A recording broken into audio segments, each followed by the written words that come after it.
વિદ્યાર્થી મિત્રો ધ્યાન આપજો। અહીંયા આપણે ગઈકાલે સ્વાધ્યાય 5.3 દાખલો નંબર 13 સુધી ગણિતો યાદ કરો ધ્યાનપૂર્વક। હવે 14મો દાખલો આવ્યો। 14મો દાખલો આવ્યો એટલે પહેલું એક આ વાક્ય લખવું પડે। મેં ના લખ્યું હોય તો લખવાનું। બંને બાજુ આગળ દાખલામાં ના લખવાનું એટલે લખવાનું। બંને બાજુ x પ્રત્યે વિકલન લેતા કરતા બંને ચાલશે, બરાબર। હવે આપણે અહીંયા જોઈને ખબર પડશે કે શું ધારીશું, બરાબર। કેમ ધારવાનું સમજ્યા? કૌંસમાં ચરણ આપેલું છે, ચરણ જ કહેવાય તો કોના ઉપરથી આપણે ચરણ લાવી દઈએ। કૌંસમાં ચરણ આપેલું હોય કે આપણે મોટા ભાગે ધારવાવાળી રીત કરીએ છીએ, યાદ કરો। સૂત્રવાળી રીત પણ થાય કરી, ધ્યાન આપજો, બરાબર। પરંતુ એમાં 3 વિકલ્પો કરીએ એટલે ઘણા લોબા થઈ જાય, શક્ય અને અશક્ય બતાવવું પડે। એટલે જે વિકલ્પ હોય એ જ આપણે અહીંયા ડાયરેક્ટ આવશે ધારીશું। એટલે ધારશું શું તો આપણને ખબર પડી જશે અહીંયા જોઈ કે આ સાઈન છે તો આ સાઈન ઇન્વર્સ લખી દેવાનું ડાયરેક્ટ। સાઈન x બરાબર સાઈન થીટા ધારશું। શું ધારશું? x બરાબર સાઈન થીટા। કેમ સાઈન થીટા? આ સાઈન જોડે સાઈન હોય એટલા માટે આવે, સીધું પડે। એટલે થીટા બિલોંગ ટુ શું? આ ખાસ ધ્યાન રાખવાનું। શું આવે? યાદ કરો, મોટા કૌંસમાં -π/2 થી π/2 બાય ચક્રમાં આવ્યું, આપણે બીજા ચક્ર આવ્યું ને એના આધારે કે ત્યારે આ મોટો કૌંસ જો અહીંયા tan ધારી હોય તો નાના કૌંસ યાદ છે, બરાબર। અને cos ધારીએ તો 0 થી π અને cos ધારવામાં આવે તો નાના કૌંસમાં 0 થી π, યાદ આવી જાય। તો હવે એ ધારેલું આપણે લખીએ અહીંયા y બરાબર આ sin ઇન્વર્સ લખી દો, sin ઇન્વર્સ બરાબર આ sin ઇન્વર્સ કૌંસ 2 x ના બદલામાં શું થશે? sin થીટા વર્ગમૂળની અંદર 1 - sin સ્ક્વેર થીટા, બરાબર છે। દરેકને ખબર પડી હોય। હવે શું થાય તો માટે y બરાબર હજુ વિકલન કર્યું નથી માટે અહીં લખવાની જરૂર નથી તો બંને બાજુ એક પ્રત્યે વિકલન લેતા વિકલન કરવાનું સ્ટાર્ટ કરીએ એ વખતે વાત ત્યારે બીજા ચક્રના આધારે સાદું વપાય। sin ઇન્વર્સ 2 sin થીટા અને વર્ગમૂળમાં 1 - એટલે cos સ્ક્વેર થીટા, સમજાય? સૂત્ર જે ભણ્યા છીએ હવે માટે y બરાબર sin ઇન્વર્સ 2 sin થીટા અને cos થીટા। પ્લસ માઇનસ નો વિચાર નહીં કરવાનો, પ્લસ ભાગ જ લેવાનો। ચરણ આવશે હમણાં ઓટોમેટિક, ના ખબર પડે તો અહીંયા ભેગું ચરણ લેવું પડે। ભેગું તમને કીધેલું છે મેં અહીંયા લેવાય એ -1/√2 x <1/√2। સમજો આ ભાગ અઘરો પડે છે। આ કોની કિંમત છે તો ધારેલા ઉપર જોવાનું, આ ધારો શબ્દ, બરાબર। તો આ ધાર્યું હોય તે લેવાનો હોય તો શું ધાર્યું છે? આ sin ની કિંમત। sin કેટલાની કિંમત છે? π/, યાદ કરી લો, -sin π/4 એટલે આની કિંમત આ થાય, સમજાય?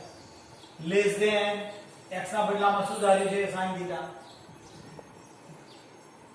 લેસ ધેન આ રીએ sin કેટલાની કિંમત થાય? π/4 ની લખીએ એવું જેથી કરીને રિવર્સ ખબર પડે।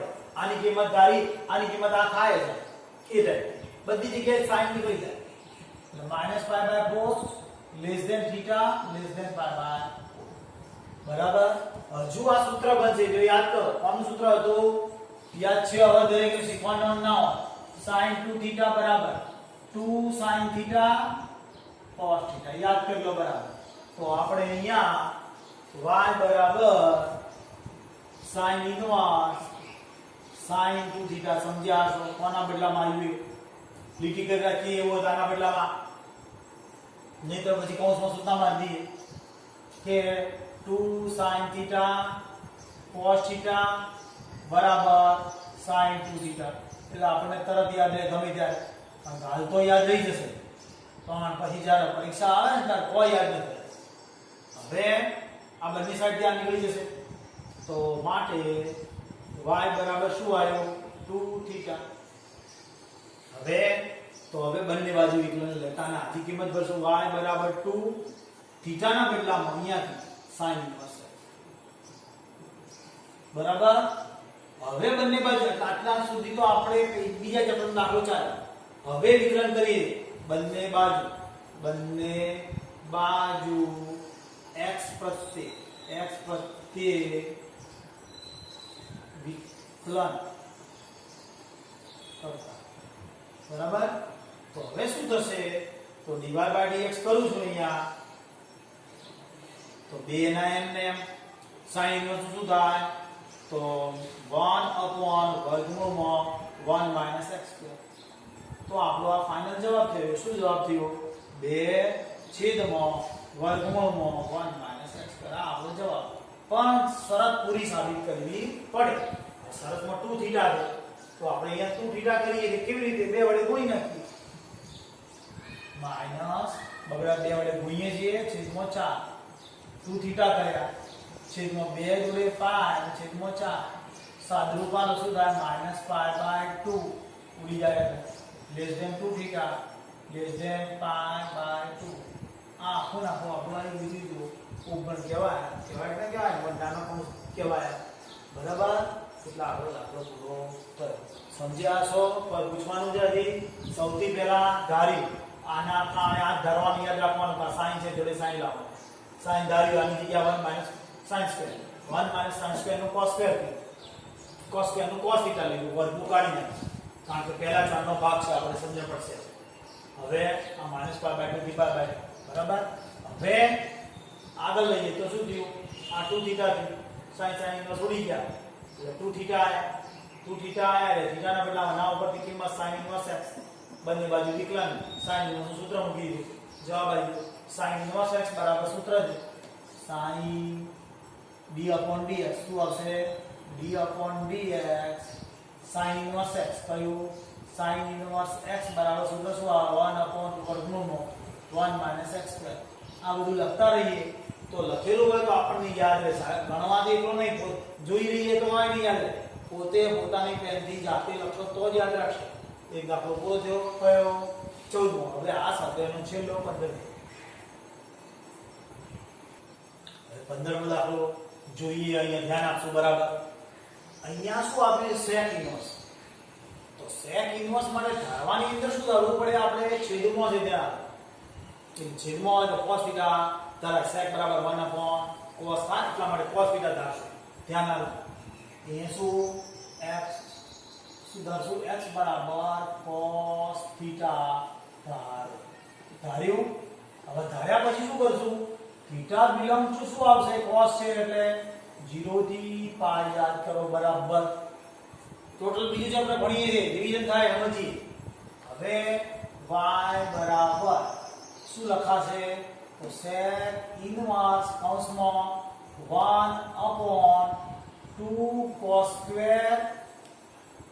x - 1. બરાબર. 2 cos² x બરાબર cos θ ધાર્યું છે. શેનું સૂત્ર છે આ? તો cos 2θ બરાબર સૂત્રો છે આપણી પાસે. એક સૂત્ર છે cos² θ sin²θ. બીજું સૂત્ર છે 2 cos² θ -1. ત્રીજું સૂત્ર છે 1 - 2 sin²θ. બરાબર. તો શું થશે અહીંયા? તો y બરાબર sec ઇન્વર્સ 1/cos 2θ. હવે આને ચેન્જ કરવું પડશે. y બરાબર cos ઇન્વર્સ cos 2θ. આ ધ્યાન રાખજો. આ પરિવર્તન જીવે. sec માંથી cos લખ્યું, cos ઇન્વર્સ થયું અને cos 2θ. એટલે બંને cos થઈને આપણે ઉડાડી શકીશું. બરાબર. કમ્પ્લીટ છે. સમજણ પડી જશે. હવે આ બંને નીકળી જાય એટલે માટે y બરાબર 2θ માટે y બરાબર 2 cos ઇન્વર્સ x ધાર્યું આવું છે માટે. તો બંને બાજુ વિકલન લે તો બંને બાજુ વિકલન લેતા તો વિકલન લઈએ એટલે dy by dx કરીએ તો બરાબર 2 અને આનું સૂત્ર છે -1/વર્ગમૂળમાં 1 - x².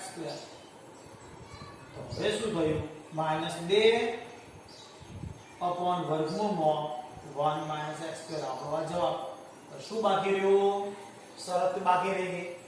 શરતનો ઉપયોગ આપણે શીખી 0 less than x less than 1 upon √2. હવે અહીંયા કિંમતો વિચારી મૂકવાની છે. cos કેટલાની કિંમત છે? આ x ની જગ્યાએ cos થીટા, x ની જગ્યાએ cos થીટા. બરાબર. અહીંયા cos કેટલાની કિંમત છે? cos by 4. બરાબર ને? અને આ કિંમત કોની છે? cos 0 એ 0 જ નથી આવતો. cos કેટલા એ 0 કેટલા આવે છે? મને લાગે pi by 2 એ આવતું છે. બરાબર. આ 0 કિંમત cos pi by 2 ની હશે. આ રી કિંમત x ની અને આ pi by 4 ની. હવે આ ઘટતું વિધેય છે. આગળ આપણે શીખેલા હોવા જોઈએ. ન ખબર પડી હોય, યાદ ના હોય તો સમજાવો કે આ 1 0 છે, આ 0 1 છે. તો આ cos ની કિંમત જે જો પહેલી હોય કે 1 માંથી 0 બને છે એટલે ઘટ્યું કહેવાય. એટલે ઘટતું વિધેય છે માટે લખાશે pi by 4 પહેલા. અને કાઈ ના ખબર પડે તો pi by 2 પહેલા ના હોય, આ pi by 2 જ પાછળ હોય તો જ મોટું કહેવાય ને. એના આધારે સમજ્યા? હવે મારે 2 થીટા કરવું છે, 2 વડે ગુણવું છે તો 2 વડે ગુણવું છે. 5 ભાગ્યા 10 less than 2 theta less than 2 pi ભાગ્યા 2. સાદરૂપ બાજુ કેટલા વધશે? આ pi less than theta less than pi. કેમ આમ થયું? આ pi by 4 હતા. pi કયું ચરણ છે? આ pi થી ચરણ નંબર 2 આવશે અને 2 માં cos ની કિંમત માઈનસ હશે એટલે છેલ્લો જવાબ પ્લસ થવો જોઈએ. થાય છે. ચલો સમજ્યા? જો ધ્યાન આપજો. આ બીજું ચરણ છે એટલે આપણે તો ચરણ ઉગણ બતાવવાનું એ જ હોય, બીજું ના હોય. બોલે કેમ કે પ્લસ માઈનસ નું ચરણ જ જોવાનું. આ ચેક કરવાનું. આપણે 2 થીટા થયા. 2 થીટા એ કયા ચરણમાં થયા? તો બીજા ચરણમાં થયા. અને આપણે આપ્યું છે કે 0 થી pi પહેલું બીજું બંને ચરણ. એટલે આપણે તો વિસ્તારમાં આપણે આવી ગયા. એટલા માટે આપણો દાખલો સાચો થઈ શકે. હવે આને બહુ બતાવવાનું. pi by 2 થી pi આપણે નાનો કૌંસ આવ્યો છે. સબસેટ બતાવવું પડે ને. સબસેટ એટલે 0 થી pi મોટો કૌંસ. બતાવો હોય તો બતાવાય, ના બતાવે ચાલે. આટલા પૂરો થઈ ગયો. હવે સમજો, ફરી એકવાર કહું. અહીંયા sec છે, sec નો 1 upon છે એટલે cos θ થાય. કેમ ધાર્યું સમજવામાં આવી છે. અહીંયા cos છે માટે 0 થી pi. sin હોય તો મોટા કૌંસમાં -pi by 2 થી pi by 2. અને tan હોય તો -pi by 2 pi by 2 મોટો કૌંસ. હવે sec ના કારણે જે ધારેલી કિંમત ભરી દીધી. હવે આ સૂત્ર છે cos 2 θ નું આપણને યાદ રહે માટે કૌંસમાં લખી રાખવાનું. કયું સૂત્ર વાપર્યું આપણે? તો 2 cos square theta -1.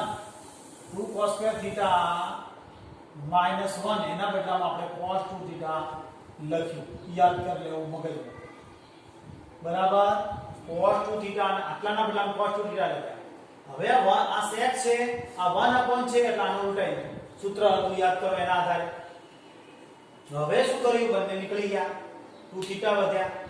આ કિંમત થીટા ક્યાંથી વળી? આના ઉપરથી. આ બદલી જઈએ એટલે sin ઇન્વર્સ થઈ જાય. બંને બાજુ વિકલન કર્યા. હવે સૂત્ર જે જો યાદ ના હોય તો એ લખાવું કે d upon dx cos inverse x નું સૂત્ર શું થાય? તો -1 upon વર્ગમૂળમાં 1 - x સ્ક્વેર. બરાબર. હવે આ માઈનસ ના કારણે માઈનસ આવી. બરાબર. અને અહીંયા આપણે શરત કેવી રીતે લીધી? 0 થી 1 upon √2. તો આ કોની કિંમત છે? cos pi by 2 ની જોઈ કોઠા ઉપર.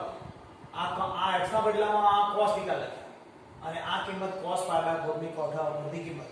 આ ઘટતું વિધેય હોવા દે. તીર મારી મતલબ ઘટતું વિધેય. ઘટતું વિધેય હોવાથી આ ઉલટાઈ જાય. pi by 4 θ અને pi by 2. અને ઘટતું વિધેય ખબર નથી તો આ ઉલટું લખીએ છીએ માટે આવું ચિહ્ન કરવાનું. ઉલટું કેમ? તો pi by 2 મોટા હોય, pi by 4 નાના હોય. 2 વડે કેમ ગુણ્યા? અહીંયા 2 θ છે માટે 2 θ કરવા માટે 2 વડે ગુણી કાઢી બધી જગ્યાએ. 2 વડે ગુણતા આપણો વિસ્તારમાં આવી. વિસ્તારમાં ના આવતું હોત તો અહીંયા પ્લસ માઈનસ pi કરવું પડે. ધ્યાન રાખો. દાખલો એટલે પૂરો થઈ ગયો. હવે સ્વાધ્યાય આપણે આવશે 5.4. ઉદાહરણો બાકી છે. ધ્યાન રાખજો. મને ખબર છે ચેનલ ઉપર પાછળથી ચાલશે. હાલ નહીં. સ્વાધ્યાય ગણશો એટલે ઉદાહરણ આવડશે જ. અને છતાં પાછળથી ગણાવીશું.